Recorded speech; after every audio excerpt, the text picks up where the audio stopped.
All the way back in 2011, Spirit Energy installed 19 solar panels on the roof of this house. Now that system was actually one of the first installed under the original feed-in tariff scheme back in 2011. But today we're back to upgrade the panels and add on battery storage. So how much profit has this house made from solar since 2011? And what difference will the new panels and the battery actually make? And how do you upgrade and add battery storage to a solar system on the feed-in tariff without losing that precious FiT contract? Well, watch this video to find out.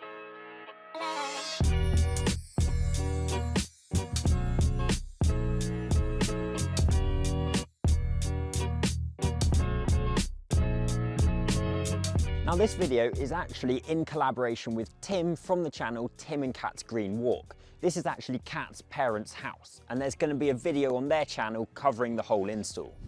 Something we talk about a lot is the technical and structural survey that we do for every system that we install and how important that is. And Tim actually interviewed Spirit Energy's head of installations, Justin, to ask him a few questions about what he looks at and the benefits of the survey. We'll play some of that interview further on in the video, and we're also going to speak to the homeowners, Keith and Linda, who are Tim's in-laws, about what it's like to live with solar for 15 years and how much they've earned from the system. But before we get onto that, let me quickly talk you through the existing system and the upgrades that we're going to be making today. Behind me on the scaffolding, you can see the 19 185 watt panels which our installers have now removed. These panels are 14% efficient and were installed in 2011 by Spirit Energy's own in-house team. And actually, some members of that original team are still with the company today. They're going to be fitting 20 brand new Urena 500 watt bifacial solar panels. And these panels will fill as much of the roof space as possible, maximising the generation from the system and bringing the total solar capacity up to 10 kilowatt peak. Now the original panels were connected into this inverter, which, and I can't quite believe I'm saying this, is still running after 15 years. This is not a replacement inverter. This is the original inverter that's connected to the feed-in tariff from back in 2011. So 7 of the new Urena panels are going to be feeding to this inverter through 2 strings, and the remaining 13 panels will be going to a Powerwall 3 in the garage. So as I said, for every system that Spirit Energy installs, we do a technical and structural survey with one of our senior installers, very often our head of installations, Justin. Here's a part of Tim's interview with Justin which talks about the technical survey and why it's such an important part of the installation process. The technical survey, Tim, that is, so basically that's my job to look at the cable runs with the client and agree the cable routing, where kit locations go in. I'll also carry out the structural survey. Yeah, okay. So it's just to make sure really that it's going to fit, it's going to work, and the customer's happy. Right.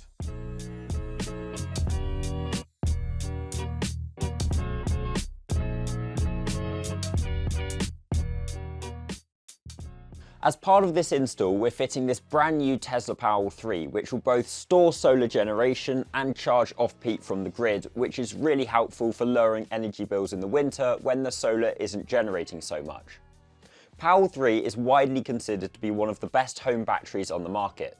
It's a 13.5 kilowatt hour system which can accept up to 20 kilowatts of DC solar input. Now, if one of your motivations for getting battery storage is to get a good rate of return for your money, then you want to be careful not to oversize the battery system too much.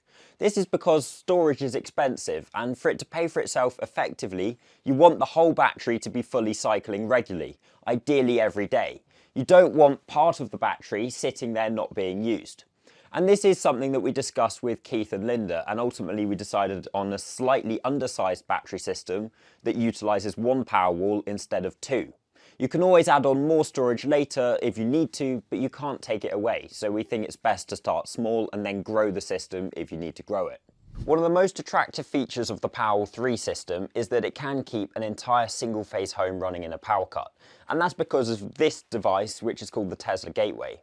Now the gateway sits between the consumer unit and the meter and allows the Powerwall to essentially cut the line to and from the grid in a power cut, which then lets the battery and the solar run the house without the risk of sending electricity back down the grid.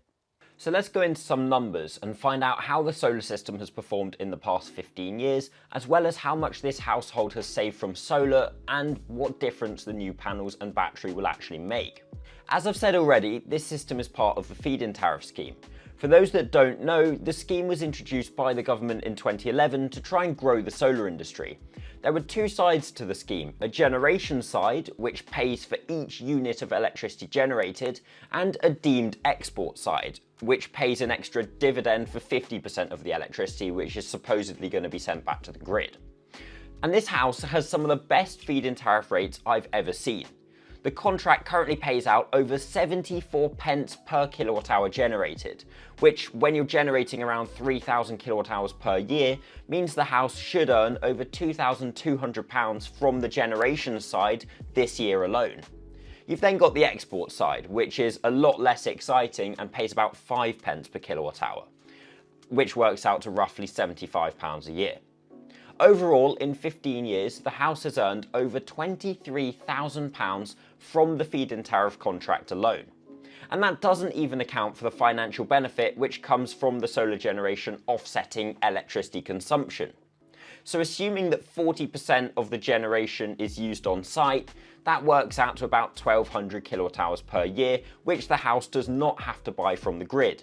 That's another £350 a year at the moment. But how will the upgraded system with the battery change this?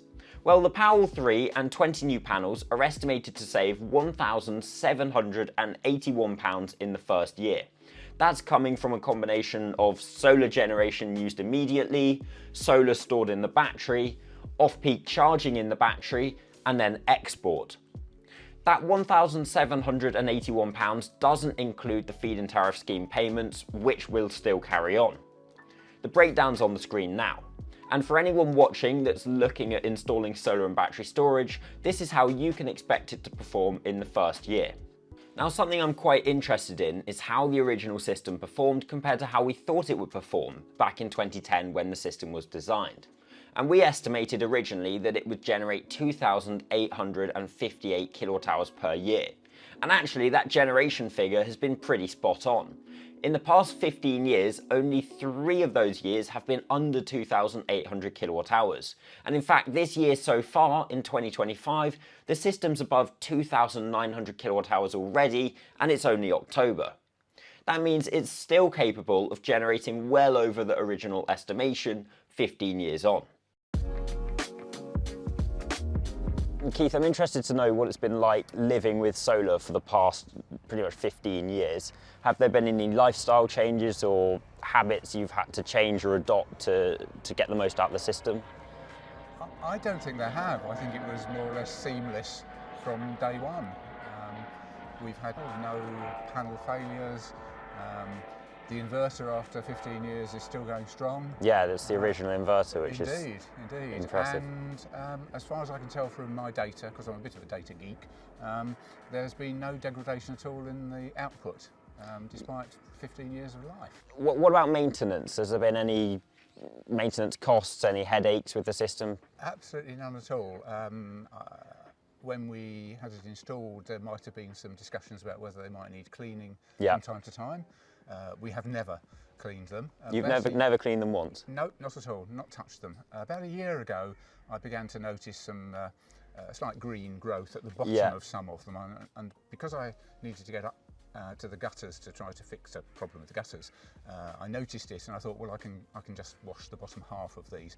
I never got around to it, and it doesn't seem to have done any harm. Not impacted the performance. One of the other maintenance issues perhaps is whether we might have had pigeons underneath, which I think is quite a common thing, and I know pigeon protection is something that you can provide.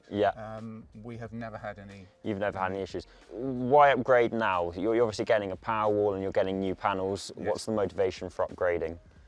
I think the original motivation was that our gas boiler was coming to the end of its life and giving us some problems. Right. So we have a few weeks ago had a heat pump installed. Heat pump. Yeah.